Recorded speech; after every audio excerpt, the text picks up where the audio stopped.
Welcome to the channel, everyone. My name is Nick for those that are new to the channel. Hopefully by the end of this video, you do become a subscriber. So we just seen the FDIC utterly flip. It's not simply because of this announcement on the 24th, but it's because of a lot more recent announcement. Now, when we get to it, I'm going to explain to you why it is so significant and also connect the dots with everything else happening around this place. Because currently speaking in the US, we are seeing all the restrictions being eliminated in order for the large banks to join in and offer crypto services. Now, a lot of you could argue instantly, well, it entirely destroys the purpose of crypto.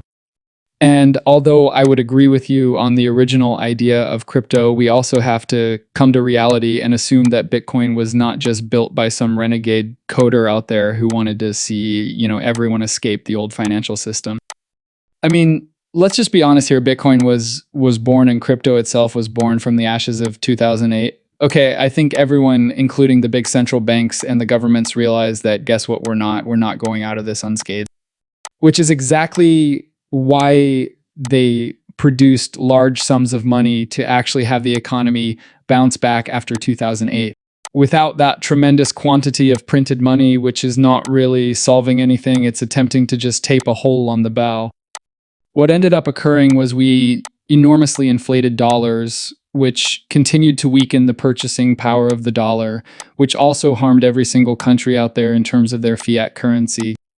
And now we are running faster into a brick wall than ever before, which is why when we actually think about the initial notion of crypto and Bitcoin and all of this, this was 100% a government creation. Even right now, we continue to witness the digital payments ecosystem developing and being pushed and propelled by who? The large governments and banks.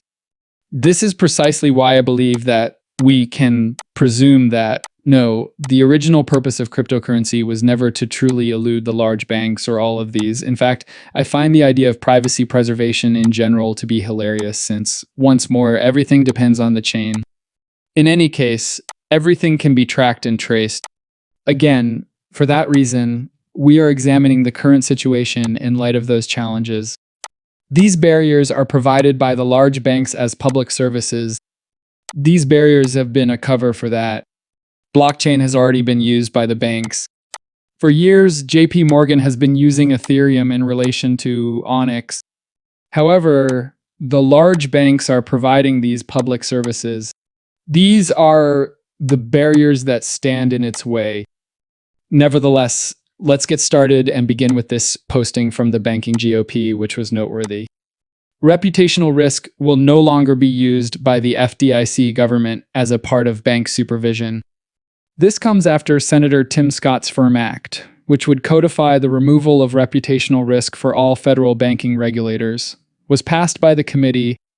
Now, on the 24th, this was a big move. Indeed, it was quoted by David Sachs, who declared big win for crypto. The FDIC Gov is following the OCC's lead in reducing reputational risk as a component in bank oversight. Additionally, I'm sure that none of you missed that announcement.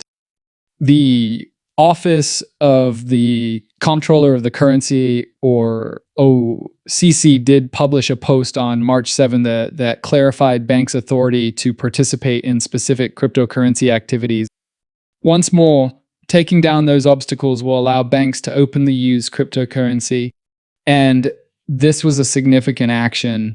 In addition, going back over here, we do have reputational risk, which may sound good in theory, but was defined as the possibility that unfavorable press about an organization's business practices, whether accurate or not, will result in a drop in clientele, expensive legal action, or lower revenue. In reality, Operation Chokepoint 2.0 used these nebulous and arbitrary standards to support the debanking of legitimate cryptocurrency companies. Banking standards ought to be quantitative and objective rather than predicated on the possibility of false information. Aside from this, the FDIC recently provided us with this update, which comes from their official X account. We released new guidelines today for banks under FDIC supervision that make it clear how banks can participate in cryptocurrency-related activities. And we do, of course, have a quote from the acting chairman, Travis Hill, with today's action. The FDIC is turning the page on the failed strategy of the past 3 years. I anticipate the FDIC will take a number of actions to provide a new framework for banks to participate in blockchain and cryptocurrency-related operations while adhering to safety and soundness regulations. Speaking more specifically about this, we have 2 quotes from David Sachs once more. The first is that the FDIC has made it simpler for banks to participate in cryptocurrency-related activities. This is among the most effective strategies to further mainstream cryptocurrency. Indeed, that is a significant factor when it comes to the large banks providing crypto services. Almost immediately, mass adoption is accomplished. Another significant victory comes from Bo Hines over here. The FDIC just dropped its 2022 rule requiring banks to get pre-approved before engaging with crypto-related activities, a huge step forward towards innovation and adoption. Now, if we're thinking about all of this, okay, so the FDIC has completely flipped. The CC has fully flipped. S&P 121 repealed. I mean, it almost feels as if everything was already pre-planned. All of this is happening in such a rapid manner, and it feels as if we are going to see the floodgates open for the large banks.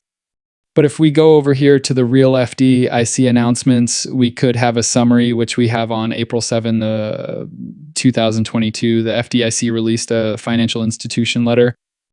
It was titled Notification of Engaging in Crypto-Related Activities, which established a prior notification requirement for FDIC-supervised institutions that wish to engage in crypto-related activities.